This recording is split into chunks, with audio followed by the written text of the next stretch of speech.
1절에서 12절 말씀입니다.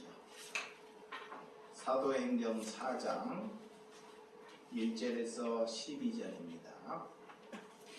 사도들이 백성에게 말할 때 제사장들과 성전 맡은 자와 사두개인이 이르러 예수 안에 죽은 자의 부활이 있다고 백성을 가르치고 전함을 싫어하여 그들을 잡음에 날이 이미 저물었으므로 이튿날까지 가두었으나 말씀을 듣는 사람 중에 믿는 자가 많으니 남자의 수가 약 5,000 명이나 되었더라. 이튿날 관리들과 장로들과 서기관들이 예루살렘에 모였는데 대제사장 안나스와 가야바와 요나와 알렉산더와 및 대제사장의 문중이 다 참여하여 사도들 가운데 세우고 묻되 너희가 무슨 권세와 누구의 이름으로 이 일을 행하느냐. 이에 베드로가 성령이 충만하여 이르되 백성의 관리들과 장로들아 만일 병자에게 행한 착한 일을 대하여 이 사람이 어떻게 구원을 받았느냐고 오늘 우리에게 질문한다면 너희와 모든 이스라엘 백성들은 알라. 너희가 십자가에 못 박고 하나님의 죽은 자 가운데서 살리신 나사렛 예수 그리스도의 이름으로 이 사람이 강건하게 되어 너희 앞에 섰느니라.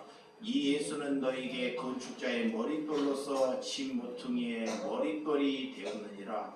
다른 이로서는 구원을 받을 수 없나니 천하 사람 중에 구원을 받을 만한 다른 이는 우리에게 주시니 없음이라 하였더라. 아멘. 오늘 복음을 담대함으로 전하라. 나는 말씀을 가지고 말씀을 나누도록 하겠습니다.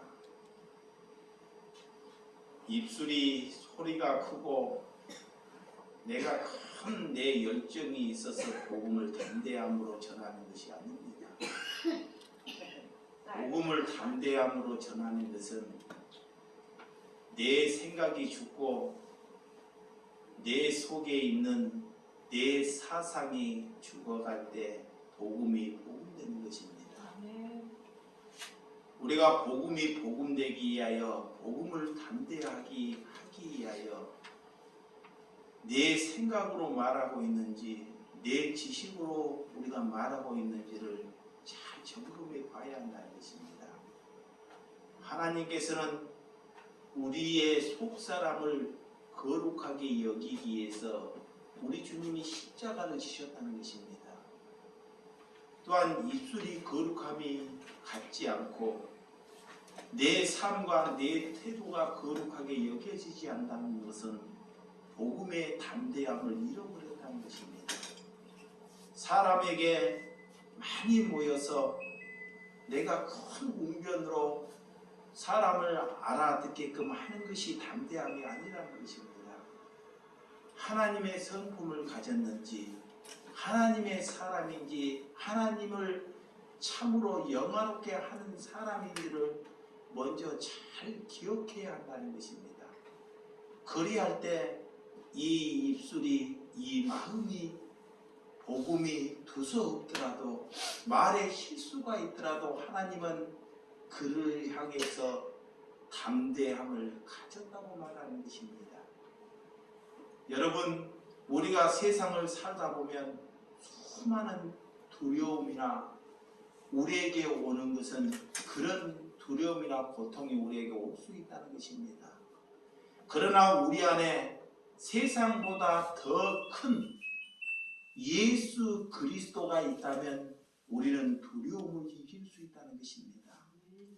우리가 하나님보다 더 모든 것을 앞장서고 걸어가고 있기 때문에 복음의 담대함을 잃어버린다는 것입니다. 우리가 제일 앞장 세워야 할 것, 우리가 무엇을 추구해야 할 것을 알지 못하고 살아가고 있기 때문에 복음의 담대함을 잃어버린다는 것입니다. 여러분 삶을 참 돌이켜보시기 바랍니다. 우리가 무엇을 앞장 세우고 있는지, 우리가 돈을 벌기 위해 사는지, 자녀를 세우기를 위해서 사는지, 아니면 정말 내 안에서 그리스도를 우리가 앞장 세워서 살고 있는지 하나님께 돌이킬 수 있는 시간이 필요하다는 것입니다. 다니엘은 사자굴에 던져졌지만 세상의 어떤 권위보다 하나님이 다른 신보다 더 귀하다는 것을 여기며 살아왔습니다. 그렇기 때문에 그 사자굴에도 담대함을 잃지 아니했다는 것입니다. 하나님은 구원을 베풀어 주셨다는 것은 세상의 탐욕으로부터 우리가 건짐을 받는 것이 구원을 받은 것입니다. 세상은 사단은 너가 탐욕했잖아, 부자가 되라, 잘 살아라, 날마다 우리를 속삭입니다. 잘 살아야지만이 다른 사람을 살릴 수 있다고 속삭이라는 것입니다. 그런 탐욕으로부터 우리가 건짐을 받았다는 것이 구원의 길을 걸어간다는 것입니다. 우리는 세상의 탐욕이 얼마나 우리를 지배하고 있는지를 알아야 한다는 것입니다. 하나님보다 탐욕이 더 좋게 우리는 살아가고 있든지, 돈이 오면, 내게 돈이 오면 기쁘고 우리에게 고통스러운 사람이 오면 우리는 짜증이 나는 것은 그리스도의 길을 걸어가고 있지 않다는 것입니다. 우리가 그리스도에 걸어간다는 것은, 우리가 하나님을 믿는다는 것은, 하나님, 우리에게 돈이 생 사람, 돈이 되지 아니하는 사람을 우리에게 하나님께서 보내신다는 것입니다. 이러할 때 그것을 귀중히 여기고 그것을 예수 그리스도의 신령으로 여기면 그는 복음의 담대함을 가진 사람입니다. 그런데 여러분들은 나를 세하게 하는 사람을 하나님이 보낼 때는 그것을 천박하게 여기고 그를 죽이려고 하고 그를 다른 데 보내려고 하고 그를 이용하는데 우리가 도구로 사용하고 있다는 것입니다. 이것은 하나님을 믿는 것이 아니라는 것입니다. 그런데 우리에게 금은보화가 하고 우리에게 돈이 오고 우리에게 기쁨이 오면 하나님이 나를 사랑하고 있다고 여러분들이 여기고 있지 않습니까? 이것은 우리가 신앙생활을 하고 있는 것이 아니라 하나님을 잘못 알고 있는 우리의 습관이고 사단의 유혹에 우리가 짓눌러 있다는 것을 성경은 우리에게 말하고 있다는 것입니다. 그래서 구원은 무엇을 행하고 공덕을 쌓으라고 우리에게 말하고 있지 않습니다. 잘못된 신앙관으로 주님을 향해서 우리가 무슨 대가를 치러야지만이 구원을 주시겠다고 성경은 우리에게 말씀하고 있지 않습니다. 그런데 하나님과 사람과 사이에 이런 종교인들이 하나님을 향해서 애곡된 말씀을 우리에게 전하고 있다는 것입니다. 대가를 치러야 된다. 너희가 헌신을 해야지만이 너희가 구원을 받을 수 있다고 하나님과 사람 사이의 중개자들이 우리에게 그렇게 말씀을 하고 있다는 것입니다. 우리는 그것을 잘 분별해야 한다는 것입니다. 하나님께 어떤 분별의 영을 가져야 한다는 것입니다. 우리가 전하는 자들이 하나님이 보내시는 자인지 그의 말씀이 자기의 생각으로 나오는지 아니면 하나님의 성령께서 보내주신 말씀인지를 분별할 수 있는 영을 가져야 한다는 것입니다. 그것이 이 시대에 하나님께서 교회로 부르시는 사람임을 고백한다는 것입니다. 여러분, 하나님께서 우리에게 구원은 거저 주시겠다고 말씀하고 있지 않습니까? 지금 여러분들이 구원의 가치를 없게 여기기 때문에 복음을 담대함으로 전하지 않고 있지 않습니까? 하나님께서는 복음을 아무 값 없이 거저 주셨지만 그 거저 주신 것이 값이 없는 것이 아닙니다. 그렇지만 우리가 그 복음을 갑이 없이 생활을 하고 있다는 것입니다. 이것이 죄악이라는 것입니다. 왜? 베드로는 오늘 하룻밤에 5,000명이 하나님께 돌아오는 인류 사상에 참으로 대단한 일을 일으켰습니다. 수많은 사람이 하나님께 돌아오는 것도 중요합니다. 많은 사람들이 몰려오는 것도 중요합니다. 그런데 성경은 많은 사람들이 몰려오는 것보다 그 사람들을 제자로 만드는 것이 예수님께서 우리에게 명하는 사명인 줄을 믿으시기 바랍니다. 여러분, 아직도 돌아오지 아니하는 수백만, 수천만, 수억이 남아있다는 것을 잘 기억하시기 바랍니다. 하나님을 믿는 사람이 늘어나고 그 숫자가 늘어난다는 것. 사람들은 숫자가 늘어나고 교회가 부흥되고 큰 교회를 짓는데 거기에 몰두를 하고 있습니다. 이것은 하나님의 생각과 성령을 받지 못하는 사람과의 생각이 다르다는 것입니다. 여러분, 우리는 사람을 많이 늘어나게 되면 하나님으로부터는 그것이 재앙이 될 수 있다는 것입니다. 무엇이 재앙인지 하나님을 모르고 그냥 하나님을 믿겠다고 하는 사람이 늘어나는 것이 하나님으로부터 재앙이 될 수 있다는 것을 잘 기억하시기 바랍니다. 저에게는 수가 중요하지 않고 오직 예수 그리스도의 제자를 만드는 데 포커스를 맞춰야 한다는 것입니다. 그것이 성령을 받은 교회라는 것입니다. 여러분, 너희들이 진정으로 오늘 사도행전과 같은 교회의 삶을 살고 있는지 오늘 성경은 우리에게 오늘도 묻고 있다는 것입니다. 너희가 진정으로 이 땅에서 사도행전 같은 교회, 초대교회와 같은 삶을 살고 있는지 하나님은 오늘 말씀을 통해 우리에게 묻고 있다는 것을 기억하시기 바랍니다. 그렇지 아니하는 교회는 교회가 아닙니다.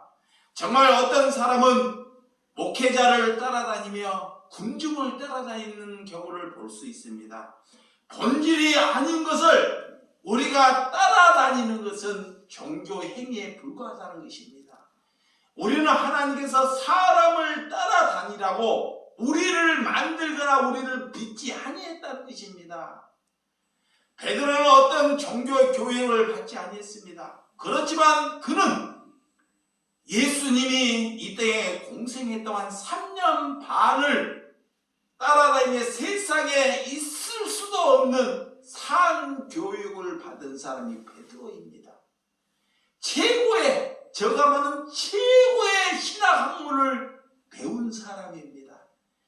그렇지만 사람들은 공교육을 만들어 놓고 어떤 정통 있는 학교를 만들어 놓고 이것에 졸업하지 않고 여기에서 배우지 아니하면 절대 말씀을 들으려고 하지 않고 그를 목사나 선지자나 아니면 대제사장을 인정하지 아니하는 이런 악의적인 사상을 가지고 있다는 것입니다. 지금도 마찬가지입니다. 예수님의 시대만, 사도의 시대만 그런 것이 아니라 지금도 어떤 신학, 정통적인 신학을 나와야지만이 그가 목사가 되는 시대를 살고 있습니다. 그렇지만 예수님은 너희가 마가의 다락방에서 이곳에 가평의 허름한 곳에서 성령을 받으면, 성령의 충만함을 받으면, 지혜의 충만함을 받으면 어느 곳에 가더라도 복음을 전할 수 있는 신실한 사람이 될 수 있다는 것입니다.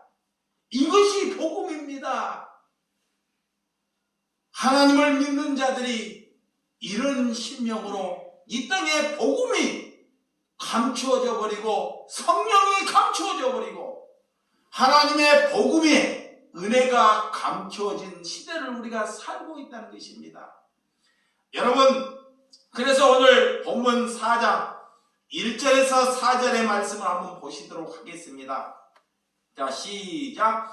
사도들이 백성에게 말할 때 제사장들과 성경 맡은 자와 사두개인이 이르러 예수 안에 죽은 자의 부활이 있다고 백성을 가르치고 전함을 싫어하여 그들을 잡음의 날이 이미 적으렀으므로 이튿날까지 가두었으나 말씀을 들은 사람 중에 믿는 자가 많으니 남자의 수가 약 5,000명이 되었더라. 대제사장과 서기관과 장로들, 종교에 정통적으로 배우는 사람은 하나님께 성령을 받아서 복음을 전하다 보면 이 말씀이 그들에게 들을 때는 애곡되게 말씀이 들려온다는 것입니다. 예수님이 3년의 공생애를 살 때 예루살렘의 성전을 보고 헤롯 성전을 보고 내가 그 성전을 돌 하나도 남겨두지 않고 그 성전을 헐라 라고 말씀을 합니다. 그리고 내가 성전이라는 것을 그들에게 분명히 말씀을 전하십니다. 그런데 그 말씀을 그들은 애곡되게 말씀을 받아들인다는 것입니다. 저자가 우리 헤롯 성전을 40년이나 넘게 그 성전을 지었는데 저 성전을 파괴하는 앞잡이로 이렇게 선동을 한다는 것입니다. 거짓으로. 그래서 그 복음을 전하는 그런 예수님을 제거하는데 앞장서는 자로 쓰임을 받게 된다는 것입니다. 여러분, 복음을 전할 때 어떤 심령이 애곡되게 말씀을 받고 있는지, 아니면 사실 하나님의 말씀이 우리에게 말씀으로 들려서 어떻게 살아가야 하는지를 우리에게 가르쳐주고 있습니다. 여러분, 복음을 담대하게 전하다 보면 반드시 이런 일이 나타난다는 것을 우리에게 암시하고 있습니다. 왜 성령을 받고 그들은 하나님께 세상으로부터 어떤 종교로부터 교육을 받지 아니했습니다. 이 말씀이 전할 때 그 교육을 받지 아니하는 말투를 전했을 것입니다. 사람에게 공감력을 잊지 아니할 수도 있습니다. 그럼에도 불구하고 하나님께서는 그들을 사용하신다는 것입니다. 우리는 잘 기억해야 합니다. 복음을 전하는 것은 이 종교 기간에 가졌던 것, 내가 누렸다는 것을 복음은 파고 들어옵니다. 내가 가지고 내가 썩을 것을 가져왔다는 것을 강타한다는 것입니다. 이럴 때 그들이 자기 것을 지키기 위하여, 자기 것을 보호하기 위하여 복음을 전하는 자를 제거하는데 앞장선다는 것입니다. 여러분, 이것을 알고 이것을 두려워하고 여기고 있다면 복음을 전하는데 우리가 쓰임을 받지 못하고 있다는 것입니다. 복음을 전하기 위해서는 우리는 그런 소리를 들어야 하며, 복음을 전하기 위해서 내 가진 것을 다 잃을 수도 있고 내 식소를 잃어버릴 수가 있다는 것을 암시하고 걸어가야 한다는 것입니다. 이것이 복음의 담대함을 허락하신다는 것입니다. 그들은 그들을 원하시는 이런 신화 학문이나 어떤 교육을 받지 아니했다는 것으로 인하여 베드로를 공격하고 사도를 공격하고 심지어 나중에 스데반을 공격하는 것을